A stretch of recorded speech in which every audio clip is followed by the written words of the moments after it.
Avez-vous déjà imaginé que les populations coréennes, chinoises et japonaises pourraient avoir plus en commun génétiquement que ce que beaucoup de gens pensent? Bien que leur culture soit nettement différente, il existe une base génétique partagée qui remonte à un passé commun. Qu'est-ce que cela signifie, et comment ces similarités et différences ont-elles contribué à façonner les identités de ces peuples au fil du temps? Ces trois groupes ne partagent pas seulement des traits génétiques, mais possèdent aussi des racines ancestrales qui remontent à un groupe d'agriculteurs néolithiques de la Runa verte. Ce lien commun dépasse les frontières culturelles et historiques, reflétant comment l'évolution biologique et les migrations ont influencé la formation des caractéristiques de ces populations. Cependant, ces similarités ne signifient pas qu'ils sont identiques, il existe une complexité qui va au-delà de la génétique. La Chine, par exemple, est le foyer d'une diversité ethnique impressionnante. Avec plus de 50 groupes ethniques, la majorité de la population chinoise appartient au groupe Han, qui représente 92% de la population totale. Ce groupe a joué un rôle crucial dans la formation de l'identité nationale chinoise, mais d'autres ethnies, avec leurs propres traditions et langues, contribuent également à la riche tapisserie culturelle du pays. La Chine, avec ses 1,4 milliard d'habitants, ne se contente pas de dominer le monde en termes de population, mais se distingue également comme une puissance économique mondiale. Le Japon, quant à lui, suit une trajectoire distincte. La majeure partie de la population japonaise est composée des Yamato, qui représentent 97,4% de la population, mais le Japon abrite aussi des peuples autochtones, comme les Ryukyuan et les Ainu. Bien que ces groupes soient minoritaires, ils apportent une riche contribution à l'histoire et à la culture japonaise, révélant la complexité du pays, qui reste relativement homogène mais pluriel à la fois. La péninsule coréenne, de son côté, a son propre parcours évolutif. Les Coréens partagent des racines ancestrales avec les Chinois, en raison de la proximité géographique et des interactions au fil de l'histoire. Cependant, la Corée a suivi son propre chemin, avec une identité unique façonnée par une langue, une culture et une histoire propre, ainsi qu'un fort désir de préservation culturelle. Bien qu'étant un pays plus petit en termes de population, la Corée a été une puissance culturelle influente, surtout avec la montée mondiale du K-pop et du cinéma coréen. Alors, qu'est-ce qui unit ou sépare ces peuples? La génétique révèle un lien, mais ce sont l'histoire, la culture et les conditions régionales qui ont réellement façonné les identités uniques de chaque groupe. Comme nous l'avons vu, l'ADN peut connecter, mais ce sont les histoires culturelles qui les définissent véritablement. Curieux, n'est-ce pas? La génétique montre un lien entre ces peuples, mais comment chacun a-t-il développé sa propre identité? Avant de continuer, laisse ton like et abonne-toi à la chaîne pour ne pas manquer cette analyse complète. Maintenant que nous comprenons la forte connexion génétique entre les Coréens, Chinois et Japonais, une question intrigante se pose. Pourquoi, malgré les similarités génétiques, chacun de ces groupes a-t-il développé des caractéristiques culturelles et biologiques si distinctes? Comment de petites différences dans la composition génétique ont-elles contribué à façonner les populations et influencer la diversité que nous voyons aujourd'hui? La réponse commence par l'observation que, bien que tous partagent une ascendance commune des anciens agriculteurs néolithiques de la Runa verte, les différentes proportions de cet ADN entre les groupes ont créé des distinctions biologiques. Les Chinois et les Coréens ont une connexion plus proche, avec 77% de leur composition génétique provenant de ces anciens agriculteurs. Cela signifie qu'en plus des similarités génétiques, ces populations partagent de nombreux traits biologiques, depuis des caractéristiques physiques jusqu'à des prédispositions à certaines conditions de santé. Les Japonais, quant à eux, partagent cette même origine, mais avec une différence significative. Environ 61% de leur ADN provient des agriculteurs néolithiques de la Runa verte, une proportion plus faible comparée aux Chinois et aux Coréens. Mais qu'est-ce qui rend les Japonais différents? Une explication se trouve dans les influences uniques et isolées du Japon, comme la présence du peuple Jomon, un groupe indigène qui habitait le Japon avant l'arrivée des migrants continentaux.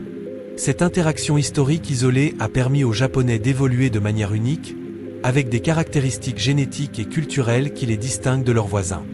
Le peuple Jomon représente une part significative de l'héritage génétique des Japonais.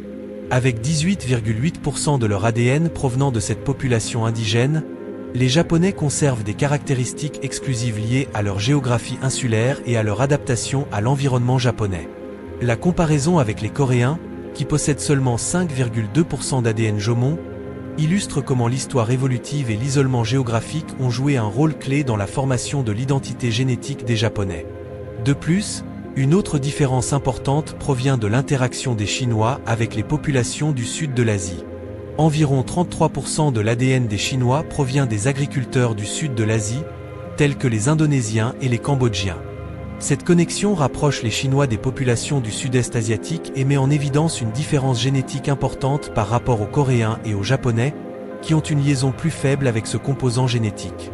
Les Coréens, en comparaison, ont une identité génétique plus tournée vers la péninsule coréenne, avec une moindre influence des agriculteurs du sud de l'Asie. Cependant, les Coréens ne partagent pas le même lien avec les Jomons ou d'autres populations insulaires, comme cela se produit avec les Japonais. Cela rend la génétique coréenne plus concentrée dans un contexte continental, avec des migrations et des interactions plus restreintes que celles qui ont eu lieu au Japon. Ces distinctions génétiques ne sont pas de simples curiosités, elles expliquent le développement culturel et biologique unique de chacun de ces peuples. Les Chinois, avec des racines profondes en Asie continentale, ont toujours eu une plus grande interaction avec d'autres cultures, ce qui a façonné leur histoire et leurs traditions. Les Coréens, avec une identité plus centrée sur la préservation culturelle locale, ont également formé une société unique, tandis que les Japonais, isolés par leur archipel, ont conservé de nombreux éléments culturels distincts qui définissent encore aujourd'hui la société japonaise. Comme nous l'avons vu, la génétique des Coréens, des Chinois et des Japonais a des origines communes, mais au fil du temps, les interactions avec différents environnements, cultures et conditions géographiques ont façonné chaque population de manière unique.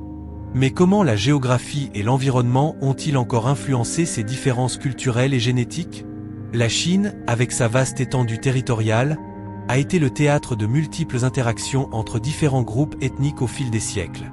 Sa diversité géographique, allant des montagnes de l'Ouest aux plaines côtières de l'Est, a contribué à la formation d'une variété de traditions culturelles et d'identités régionales. De plus, les échanges culturels et commerciaux, comme la célèbre route de la soie, ont joué un rôle crucial dans la diffusion des idées et les échanges génétiques avec d'autres régions, telles que le sud-ouest asiatique et même l'Afrique et l'Europe. D'autre part, le Japon, en raison de sa condition insulaire, a été isolé de nombreuses influences extérieures jusqu'au début de l'ère moderne. Cette condition géographique a fait en sorte que le Japon ait préservé de nombreuses caractéristiques culturelles et génétiques uniques. Le peuple Jomon, qui habitait le Japon pendant des milliers d'années avant l'arrivée des migrants continentaux, a laissé une marque profonde sur les caractéristiques physiques et culturelles des Japonais. De plus, l'histoire du Japon est remplie de moments de résistance contre les influences extérieures, comme les invasions mongoles au XIIIe siècle et la politique d'isolement, Sakoku, durant la période Edo, qui a duré jusqu'au XIXe siècle. Cette protection naturelle, associée à l'autosuffisance du Japon, a permis le développement d'une culture unique et d'une identité génétique plus isolée.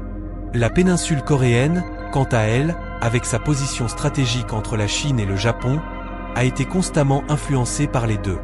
La dynastie Goryeo, par exemple, a établi des liens commerciaux et diplomatiques avec la Chine, tandis que les interactions avec le Japon ont donné lieu à un échange culturel et même militaire. La géographie de la Corée, avec ses montagnes et ses côtes, a également joué un rôle important dans la formation de la société coréenne, offrant une défense naturelle contre les invasions extérieures et encourageant l'agriculture et la vie communautaire. Ces influences environnementales, allant des plaines fertiles de la Chine aux archipels isolés du Japon, ont contribué à définir les caractéristiques culturelles et biologiques de chaque population. L'adaptation de chaque groupe à ses environnements respectifs est l'une des raisons pour lesquelles, bien qu'ils partagent une ascendance commune, ces peuples ont évolué de manière si distincte. Maintenant que nous comprenons comment la géographie et l'histoire ont influencé les différentes trajectoires des populations coréennes, chinoises et japonaises, une réflexion importante se pose. Comment ces similitudes génétiques peuvent-elles aider à connecter ces cultures si diverses ? La réponse réside dans une compréhension plus approfondie des migrations et des interactions au fil de l'histoire, ainsi que dans les découvertes génétiques qui nous permettent de tracer ces liens invisibles entre les peuples. La génétique, contrairement à ce que beaucoup pourraient penser, n'est pas seulement une ligne droite qui relie les individus. Elle est aussi une ligne qui parcourt une riche tapisserie d'échanges culturels et historiques.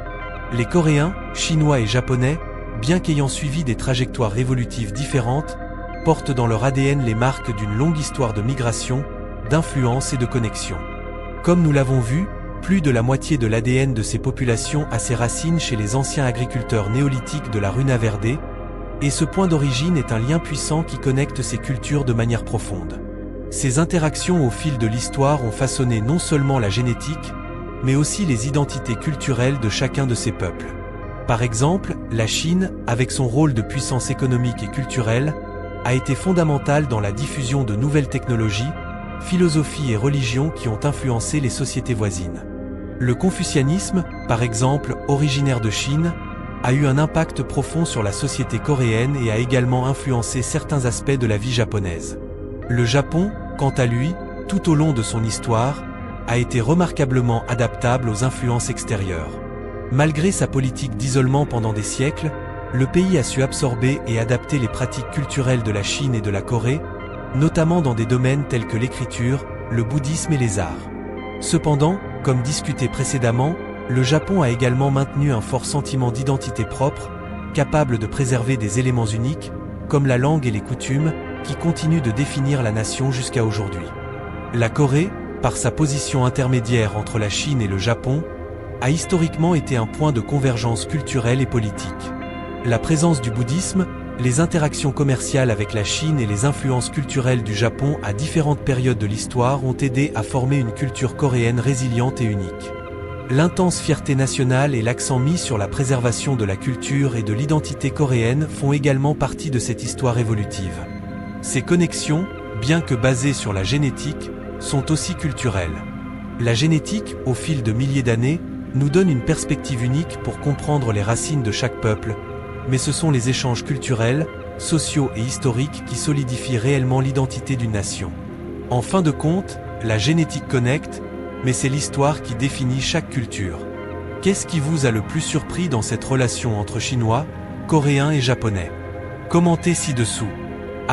Et si vous ne vous êtes pas encore inscrit, faites-le maintenant et activez la cloche pour ne pas manquer les prochaines vidéos.